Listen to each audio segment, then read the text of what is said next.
Hey, what's up guys, my name is Charlie. Today we're going to be reacting to some more Nostalgia Critic, and it's going to be Drop Dead Fred. Oh boy, I absolutely love Drop Dead Fred the movie. It's absolutely awesome. I'm sure a lot of people might find this movie god-awful, but the reason why I love it so much is because it touches home for me. And having an imaginary friend and all that, and growing up and still having it. But Rick Mayall's performance in this movie is absolutely phenomenal. I mean, it's incredible, over the top reacting, just great, full of energy. Unfortunately, he passed away. He was in like The Young Ones and Bottom, some of my favorite British BBC sort of TV series, so to speak. And if you haven't seen The Young Ones or Bottom, I'd recommend checking clips out on YouTube and stuff like that, because honestly, they're just absolutely hilarious. Maybe, you know, British and American sense of humor, it is a bit different maybe, but I think comedy is just comedy. I think it's sort of like a universal language sometimes. Yeah, let's check out the video, shall we? Let's go. Hello, I'm Dr. Nostalgia Critic. I remember it so you don't have to. Today's film is a very tragic case. It is a sad movie that is under the delusion that it is, in fact, funny, charming, whimsical, and filled with a lot of heart. The reality is that it's a vile, vomit-inducing shitfest that should never be seen by man. The name of this movie is simply Drop Dead Fred. The animations like this are totally awesome. What a depressing case this is. This movie doesn't know if it wants to be for adults, children, or the mentally handicapped. It is unpleasant, unfunny, and quite frankly, I thought it was great. It's cheesy. What are its symptoms, you may ask? Well, let's take a closer look. We start off with a girl having a fairy tale read to her by her mother. They live happily ever after. Here it goes. What a load of crocker shit. That's what I remember. She was a good little girl. If she had been naughty, the prince would have run away. What a pile of shit. Oh, what a pile of shit. Well, we're off to a good start. As we get to our credits that surprisingly are written in crayon, we see that this movie stars Phoebe Cates, that chick from Gremlins, and is accompanied by Rick Mayall. I don't know. Yeah, The Young Ones. There we go. Oh, fuck you. Let's just jump to the movie. We cut to a mere 21 years later as we see the girl has grown up into an insecure woman named Elizabeth. This hilarious comedy pulls all the comedic stops, like having her husband be an adulterer, having him leave her, having someone steal her purse, a totally different person steal her car, resulting in her being late to work, and ending up losing her job. Yep. You're fired. But that's nothing! Wait till she finds out that her cousin burned to death in a fire! In a church! So while leaving her job, she comes across an old childhood friend named Mickey, who somehow recognizes her as an adult. You used to live down the street when we were kids. We were little kids. Don't you remember what you did to my grandmother? I didn't do anything to your grandmother. No, you said the same thing back then. You said that Fred did it. Drop Dead Fred. Drop Dead Fred. Oh, Grandma Bun! We all have that imaginary friend, don't we? Drop Dead Fred. You know, I used to pretend I had... Whoa, wait a minute. What is up with that face? That's the horse that just passed gas look. Okay, ladies, if you want the man to stop looking at that chick from Gremlins, just get him a poster of this. So they take a stroll down Exposition Street as she comes across her close friend named Janie, played by Carrie Fisher. Now, I want you to do some affirmations with me. Janie. Come on, just do it. Repeat after me. I don't need a man to complete my life. I don't need a man to complete my life. No offense, but I wouldn't She was in that movie where the mother and daughter switch places. Look? That Chinese so Elizabeth's overbearing fortune mother cookie comes thing. in and Can't forces remember her what to movie stay that at was. her house. Why? Because she's overbearing. Not logical. I made up your bed. Oh. Oh? Oh. That's all you say to me is oh? Good manners Thank is you. important. That's That's better. Always say please and thank you. Too much. So she falls asleep in her old bed. It turns out Mommy builds her room with a flux capacitor as she goes back in time and remembers when she was a child. Oh boy. Oh my god, Freddy Krueger's out for revenge! That's nothing. You should see the deleted scene. Oh god. It's a Freddy Krueger. Not an Elm Street, I believe. No, it's not Freddy Krueger, but out of an old Jack-in-the-Box, something even more wicked this way comes. Annoying British humor. That's not base! Come on, the annoying British humor? Come What on, happened to did you you? find this annoying? Look at you! You're all older! You're even uglier! Ah! Please tell me that's not the performance you're going with. No, Yeah, that is. yes, That's yes. his. Wow! He's eccentric. That's his actor's Oh, performance. wow. This person needs to die. Come on! Ooh. Ooh. Who put that there? Oh, I forgot to give you something.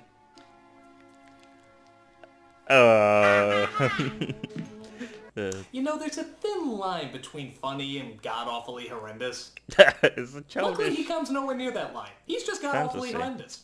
Mind your backs. imagination. Oh, careful. Have you realized that she's taking this crazy madman in her house just a little too well? How about a reaction to all this?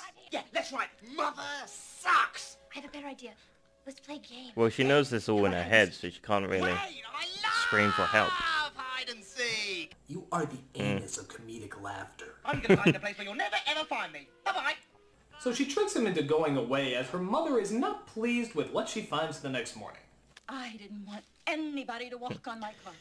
Yeah, I know. But here I am, scrubbing away at what can only be described as dog mess. But unfortunately, the devil's ballsack appears for more Devil's hilarity. ballsack. God! Is it?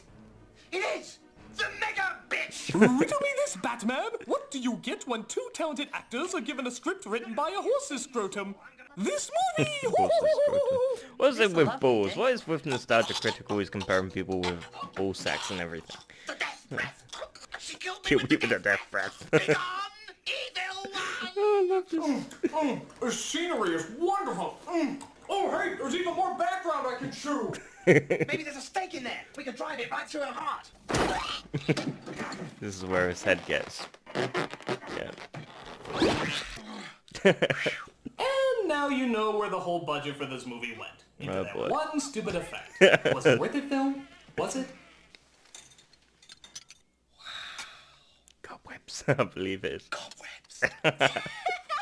I remember that I scene. remember the last time I laughed. I remember all the jokes in this movie. I've watched it so many Gotcha. times. Those weren't the magic words. What did you say to me? She told you to piss off. What are you, deaf? So if you haven't guessed yet, Elizabeth is the only one who can see her imaginary friend, which would suggest that she's absolutely insane. Yeah. Well, Insane. But the movie She's not suggests that Fred insane. is there to help Just her, as you can plainly see in faces psychological healing no, scenes she is like insane. this one. Yeah, I guess. You've never helped me. Excuse me. Yes, I have. That's not a term we like to use these days, I guess. I did. You didn't. I did. Did not. Yes, I did. Did not, did not, did not. I did. Did not. I did. I did. I did. I did. I did. Right, that's it. I hate you. If this is psychological healing, then Michael Myers is the poster child for mental health. So after Jesus. he gets run over by a 1940s fire truck, we have another flashback to Elizabeth's childhood. Wake up. What is it? It's time to play burglars. We'll steal gold, and we'll steal silver, and we'll steal jewels, and we'll hide them all in a place where no one will ever find them. Okay, this child has some serious mental health issues. Drop Dead Fred isn't a charming figment of her imagination. He's a psychotic repression of some dark part of her brain. So the police come and arrest her Explains father. me. I don't know, it's stupid. As we cut back to our present day reality and realize there was no point to that flashback. Can we talk about when I was little? We haven't got time for that. We have to get you back with Charles, and I'm the one to do it now. Let's go. Oh yeah, I forgot to mention that Elizabeth's entire goal through this movie is to get her husband Charles back. Which is also batshit crazy. I mean, this is the guy who said, Best thing is for me to go. Go and live with Annabella. and I couldn't help myself. I've been smitten by Annabella. I've been Oh, bewitched by boy. her. so why is she trying to get him back? Why are all her friends and family encouraging her to get him back? She may be insecure, but I don't think she'll have a problem finding another guy. You know, Yeah. unless she makes this face. Playing fish in the sea, so to speak. So it turns out that Charles has sent her a letter saying he wants to get back together. But who should show up at the meeting spot? I better go then, hadn't I? There's just one little problem. Charles isn't coming. What do you mean? I wrote the note. Haven't got a husband. Haven't got a husband. He is so delightful. It's like having a stand-up comedian at the Holocaust. Oh wow! Don't do that. This is wonderful performance by him. Sends me flowers and brings me wine. cheats on me, says how he never wants to be around me. Oh hey, it's reality. Yes? So she goes to Carrie Fisher's houseboat, because people in movies always for some reason have houseboats. Yeah, and she asks who if has she a can spend the houseboat? night because she's afraid of her imaginary friend. Fisher doesn't even bat an eye at this and says okay. So as Fisher goes to work the next day, Elizabeth swears that she sees Charles on a boat and decides she wants to follow him. Well, as stupid as this scenario is, at least we don't have to deal with that obnoxious toxic damn it. So he comes aboard dressed as the bastard child of Captain Crunch and Lucky Charms as they try to chase after Charles' boat. Captain, run the fishes! Captain Fred's in charge! Maybe if you're not familiar Yeah, with where his are we work, on the that you annoying might meter find him annoying. We've But if you're cast Edward from Twilight. if you're familiar the with his racist work. robots from Transformers 2, which means we're right between Chris Tucker and Jar Jar Binks. Oh, That's quite an Jesus. accomplishment, movie. That's quite an accomplishment. Yeah, Shoot yourself. watch his So we see other that Fred work sinks the and you'll houseboat as understand Elizabeth him. has to tell Fisher He's a that good she's lost entertainer. everything that she owns. But you I gotta remember watch his your other house. stuff. Yeah. It sank. Everything I own is on that boat. No, that is the wrong reaction. You don't act like someone just got dirt on your rug. Your fucking home is gone. The correct response is, bitch, I kill you and your Oh, goddamn crazy she will, imaginary because friend. Here is the number of a mental hospital. You she's are about to. dangerous. But instead, she actually convinces Fisher that Fred is in the room. And she believes her. She fucking believes her. She actually totally believes what she's saying. What are you doing, Mr. Groove? I'm running for Congress. What does it look like I'm doing? I don't get it. I really don't. How come nobody in this movie is sane? The idea for this comedy to work is that it's fantasy meets reality, not fantasy meets batshit craziness. There is no fucking logic here. It's very hot in here, isn't it? I think But she it's knows okay. it's not She true, meets up but with that Mickey guy we saw she's earlier. just Hopefully so he can pissed snap off. some sense into her. I'd like to know more about the grown-up Mickey Buns. Okay, after mine, I had to, get back into the whole dating. Okay, I'm convinced. This was meant to be a horror film. A horror film about a young woman who suffers from insanity in the form of a psychotic serial killer. I mean, watch this scene with different music and tell me you don't get freaked out. Oh, the music stopped. Obviously, Nostalgia Critic has removed this music because of copyright reasons. Sorry about that, but I can't do anything about that. He does this all the time. He removes sounds from his videos for copyright reasons, so the video doesn't get taken down. It's unfortunate, but I wonder if it's peekaboo. That's the part I remember. There we go. I'll fill in the gaps. Smells delicious. See, I've got it all from memory. Oh, Jesus Christ, that's loud. That was sudden. Nostalgia Critic should have warned us. So finally, someone has to confront her odd Fuck no, that behavior came and out of snap some nowhere. sense into her. Why did you do that? He could have gave us a warning. That is, Thank you! David's The gotta truth restore finally sound. comes out! Now all we need is this guy to give us some psychological help and we'll all be... You are crazy in the most wonderful way. No! No! people like crazy. No! No! People are attracted to crazy, believe me. No! No! No! No! No! No! No! No! It's possible. People like eccentric people, crazy people. It's just women like bad boys, and it's just we have strange things. We do. Yes, yes, yes, yes, yes. It's possible. The world's a crazy place. Okay, okay. Projecting my no onto this! No!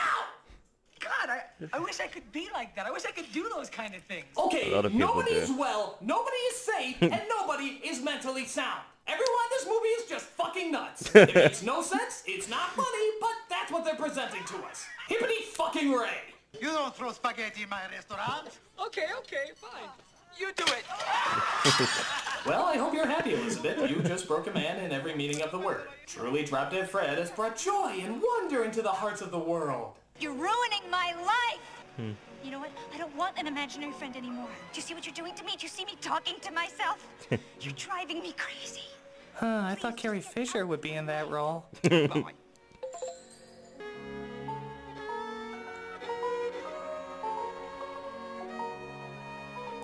My God. Oh, come on. Fucking yeoman music, I believe. Damien. Asked you nicely.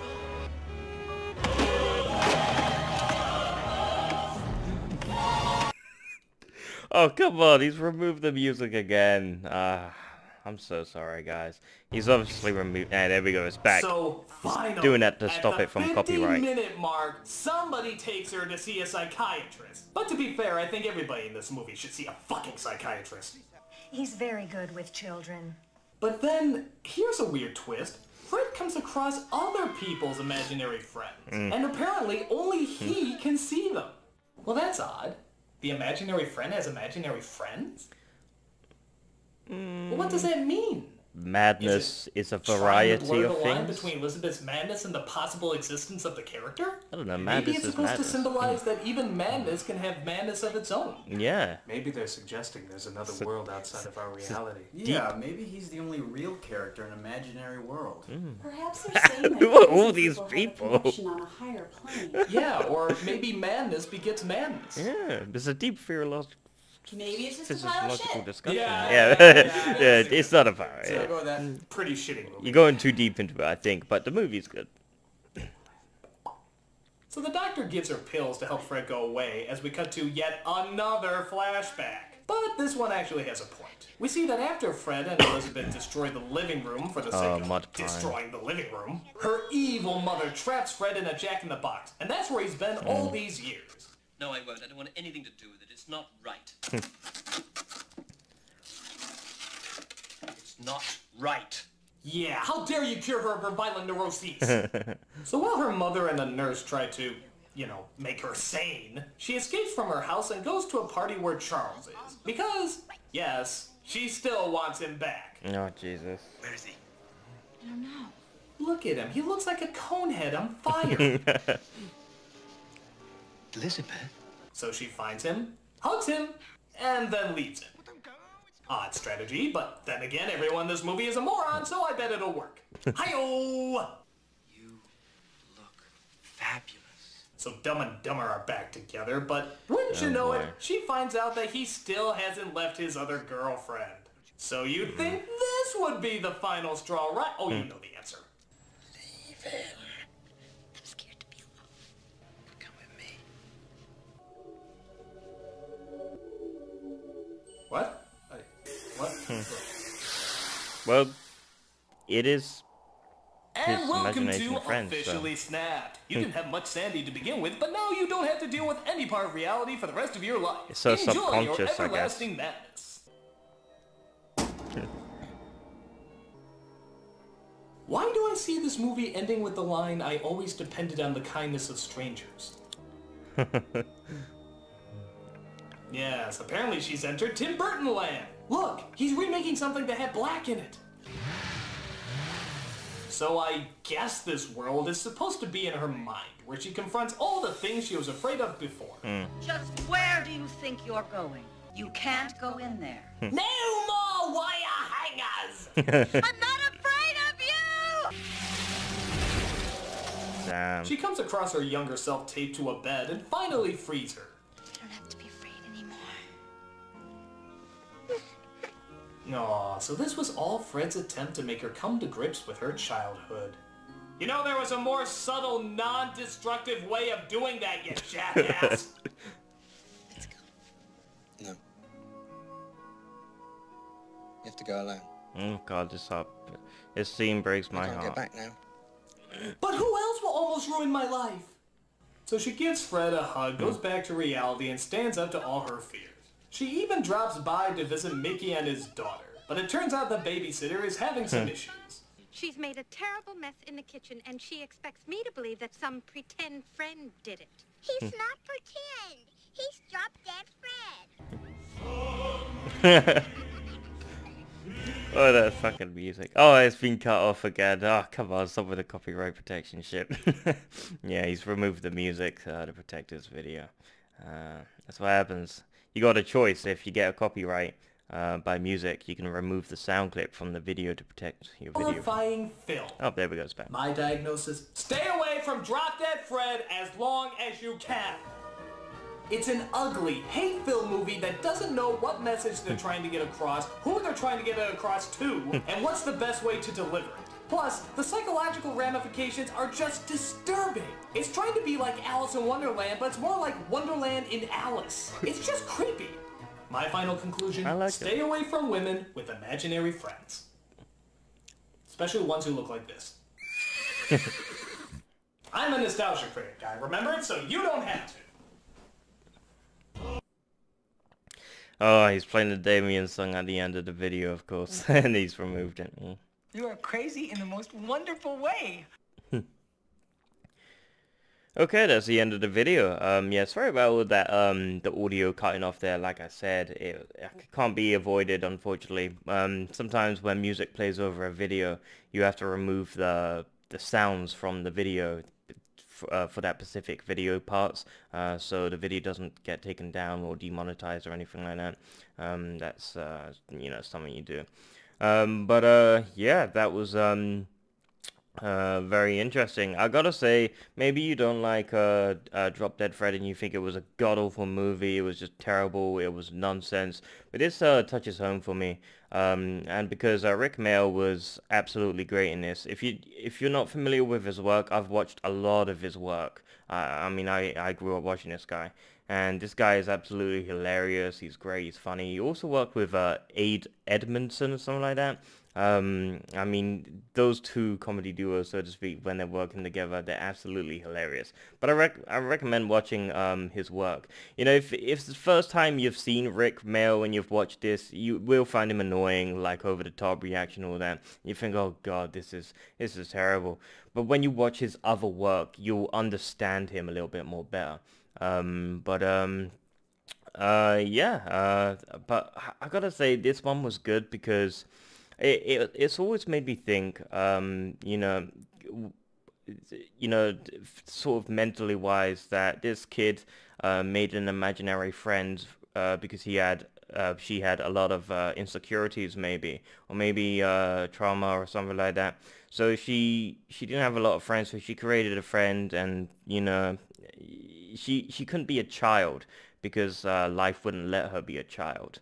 Maybe her mother was, like in the video, in this movie, she was too restrictive. The mother wouldn't let her be a child, and so then that's the only what you can do in this situation is create an imaginary friend, and through that imaginary friend, that friend's trying to make you become a child, be childish and all that, the childhood you've never had. If you actually really deeply look into this movie, sort of analyze it mentally wise, and you know, the craziness and all that, it is really interesting in a mind-wise sense of mental health and everything like that, because I'm very fascinated with that stuff. Yeah, if you're interested in all getting inside people's heads, sort of thinking what they're thinking, sort of stuff, and why would people create imaginary friends, and you know, and through adulthood, and you know, post-traumatic stress and all that, it's all fascinating for me. Maybe that's why I like it, but it's like a deeper meaning for me. It's a shitty movie to you, but it has a meaning to me. It touches home. Yeah, I love this movie. I love his performance, and I can't really say, you know, oh, why it's funny. The jokes were bad, I know, and it's probably a god-awful movie on Rotten Tomatoes. It's probably got a bad score. I don't know. It's probably low. But I would recommend not judging a movie by its rating. There's a lot of movies that have a really low Rotten Tomatoes score, and it's actually really good movies. You know, don't trust other people's opinion. Always watch the movie yourselves, and you know, watch it, and you'll know if it's good or bad. But always make sure to check out Nostalgia Critic review of the movie first, so you're prepared. Yeah, if you like this video, make sure to give a like, comment down below, and make sure to subscribe to my channel for future content. I'll see you guys in the next video. Peace.